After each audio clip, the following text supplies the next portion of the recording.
Naglisod og tabok sa dalan ang pipila ka sakyanan ug katawhan tungod sa nahitabong pagbaha Pebrero 1 ning tuiga, asa ning simanaha. Pila ka adlaw na sinatian ang kusog ug hinay nga pag-ulan. Nagpaklaro usab ang City Disaster Risk Reduction and Management Office sa Jansan nga ang nahitabong pagbaha anaa lamang sa normal level. Gani, wala usab sila'y natalang damyos. Dumating yung pag-ulan natin sa hapon na and truly, naging thunderstorm po talaga siya.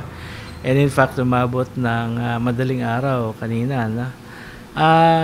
Wala naman po tayong naitala na pagbabaha. Within normal naman yung ating mga water levels ng ating river system. Pero handa naman po tayo rumisponde kung kinakailangan. Apan ang mga nakapuyo daplin sa baybay wala nagkumpiyansa. Pasalamat sila tungod wala ni kusog ang balod. Pero karon murag wala naman. Murag maayo naman ang kanal guro. Wala.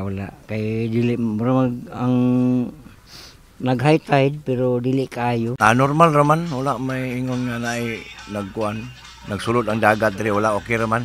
Ang hangin sir diri Di man hinay raman, tama ra gud kanang bugnawan po tagamay. Epekto matud pa kini sa low pressure area nga anaa karon ang presensya sa timog nga bahin sa Mindanao. Ang General Santos City po kasi is catch basin ng mga tubig na nagmumula po doon sa mga areas that are beyond our boundaries. No?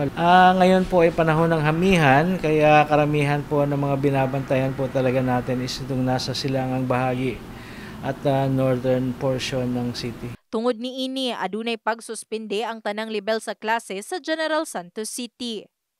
In the heart of changing lives. Kini si Brigada Liza Labajo sa Brigada News Jansan, Brigada News.